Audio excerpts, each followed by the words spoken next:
Who says we can't be beautiful with our natural God-given hair? It's so interesting, but I truly love the way I look when I look like this. A good amount of us as Black women are trying to erase this look and trying to put this look in a box of Afrocentric or boho chic, which, you know, you could consider it that, but I honestly just think I'm being myself. I'm styling my God-given hair, and there's absolutely nothing wrong with that. There's absolutely nothing wrong with looking like a Black woman. Imitation is going to be the highest form of flattery. Imitation is the highest form of flattery. So if you want to know how someone feels about you, if they like the way you look, if they like the way you sound, how you move, how you walk, your ideas, your perspective, find out if they are imitating you. And that will tell you a lot. So when you see Black women with blonde wigs, and when you see white women with lip filler, white women with BBLs, we know what is going on. They are imitating, to an extent, the Afrocentric aesthetic. So, in other words, that is the highest form of flattery with regard to those things. So what do you think white women think when they see Black women with straight, blonde, extremely blonde hair? Or when they see Black women getting nose jobs? Or when they see Black people bleaching their skin? That is a high form of flattery to that other race, that other group. And so I want us to think about this. I've been seeing a lot of images in the media lately of a lot of different women, a lot of different Black women. As the young lady stated in her video, a lot of Black women, because on this channel, I talk about Black women, a lot of Black women promoting the beauty of another race, another cultural group, promoting their beauty, and to some degree downplaying their own beauty. And so this is what I want to talk about. This is, I think, an unpopular opinion for a Black woman to have, because you always hear the same thing. When Black women wear blonde, straight wigs and weave, the rebuttal is, well, I'm being creative. It's a form of expression. I'm bored with my natural hair. My natural hair is too difficult. It takes too long to do. So that is, or my corporate job. I have this job, and if I don't wear my hair like the white women, I am going to be judged. I am not going to get a promotion. Insert whatever bad thing is going to happen because you don't look white. You're not emulating the white aesthetic. Meanwhile, and this is only my experience, I have a confession that I used to wear wigs and weaves. I have a video about it. But I feel like I've gotten the most respect from other cultural groups, other racial groups, by looking natural. Because by me looking natural and looking Black, like a Black woman, not getting a nose job, not wearing their hair texture or their hair color, not insert whatever white aesthetic, not doing that, in my experience, it actually garnered more respect. Because essentially the message when you do that is, I'm proud of how I look. I don't need to look like you. I don't need to imitate you. I don't need to flatter you. I don't need to compliment you. I don't need to promote your beauty. I can promote my own beauty.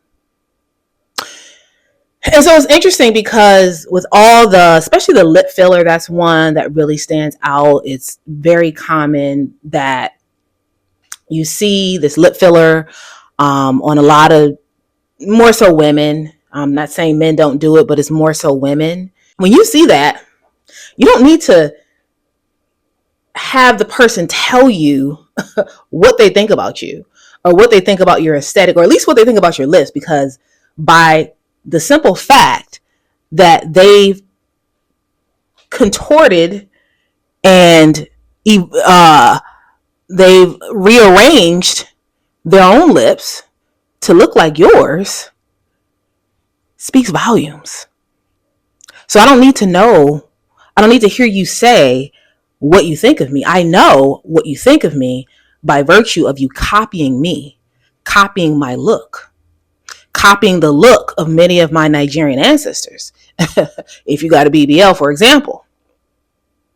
And so this is the challenge. This is what I want to challenge Black women, is to embrace your look, but more so, stop promoting the beauty of other communities over the beauty that you have naturally, because many of these people in other communities are paying money for what you have naturally, and you, what you have, are discounting it and disregarding it.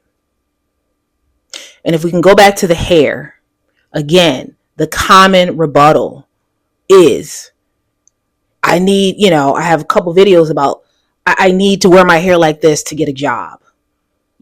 I can't get hired in corporate America without my hair being straight.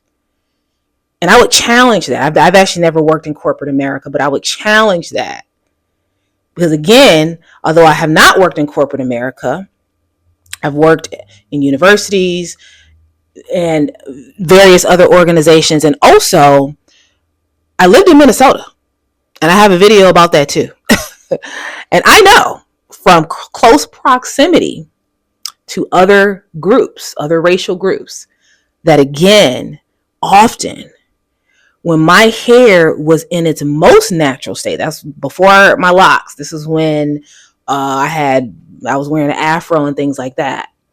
I had my afro. I got the most compliments, mainly from white people and people of other races. And yes, perhaps they were complimenting my hair itself, but I think even more so, they were complimenting my confidence, if you will.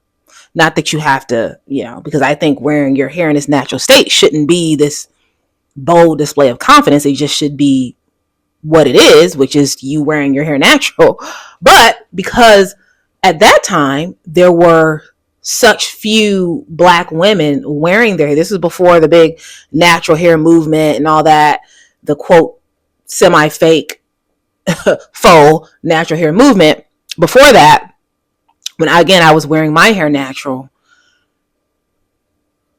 I think people were encouraged and inspired, if you will. People of other races inspired to see, this is interesting that she chooses this Afrocentric aesthetic. She is choosing that. And like I said, I am guilty as well of having worn wigs that were absolutely not my texture. And I have a whole video about this that I did a couple years ago. But yeah, so that opinion might be unpopular, but I wanted to say that because as I see Serena Williams, as she's been criticized lately, as I see, what's her name from Candace, I think Dillard from Housewives of Potomac, a lot of these women, Nene Leakes, and again, it's not that you can't be creative. I don't want to take the creativity away, but it's like, how come the creativity can never be in the direction of how you look naturally? Why does the creativity always have to involve a blonde wig or a nose job or something of that other aesthetic? When I hear those topics, it comes from Black women complaining about the thing that they're kind of investing in. You invest in texturism, you invest in color. Like, you lust after, and I can speak for myself, because I used to be there, lust after a look that's not your look. Lust after the lifestyle of women who are not your race, women who don't have your phenotype, women who don't have your features, whereas you could literally just be content and feel gorgeous with your God-given hair, which I've chosen to do on my journey. Okay, so here's where I draw, like, the minute I start to see Asian women and white women and white Latina women covet our natural hair and wear our textures, that's the minute I will maybe consider putting a straight hair wig on or whatever. But those women do not, as in a majority of Asian women, majority of white women, and majority of white Latina women, they're not trying to contort themselves to fit black looks in terms of the hair. They might want a tan, that's on them, they need to work on that. They might get filler and all this and that, which honestly black women do that too. Okay, if you want to keep wearing their hair texture, go for it, because you wearing their hair texture is free promotion of their beauty. I'm not here to give anybody free promotion. The one thing I'm not here to do is give a whole nother race of women free promotion of their beauty. So that means I'm not trying to look like anybody. I don't contour my face. I barely wear makeup at that. I don't lighten my skin. I keep my skin the color it's supposed to be, the color that God has blessed me with. My hair, it's my texture. When you ask me what texture is my hair or what type is my hair, I don't do hair typing. It's about to be 2025. I'm leaving hair typing in the past. If you ask me what my hair type is, it's the hair type that you see. This is my hair type. This, you could call it, consider it whatever you want. I'm not calling it anything besides my hair. Like, I really don't feel the need any longer to try to fit into societal constructs, to fit into societal standards. And as a black woman, I'm starting to realize that black women are the problem. But please do go down in the comment section, leave a comment, like, share, and subscribe. Click the links in the description box and get to know what I do with my media business, Curated Legacy LLC. Become a channel member. You can click that join button at the top of your screen, or you can look in the description box and click that link if you want to become a Black and Invisible channel member to support the channel and to get some perks and benefits. I have a book about being an invisible Black woman on Amazon, so you're welcome to click that link in the description box to check that out. You can follow me on Instagram if you feel compelled to do that. Also, I have a Black-owned store on Amazon, so feel free to click that link in the description box. And I think that's it for now. That's all that I can think of. My name is Naka, and I am here to make the invisible visible. About Black women, I highlight the things that Black women wouldn't tell you. One more thing, I offer YouTube coaching and consulting if you are an aspiring YouTuber. So feel free to, that link is out. You can go to my website. So feel free to go to my website to learn more about my services, my coaching, my consulting, mentoring, and speaking. So you can go to my website for more information. It's curatedlegacy.com. I highlight the things that Black women wouldn't tell you. And as always, stay tuned for more videos.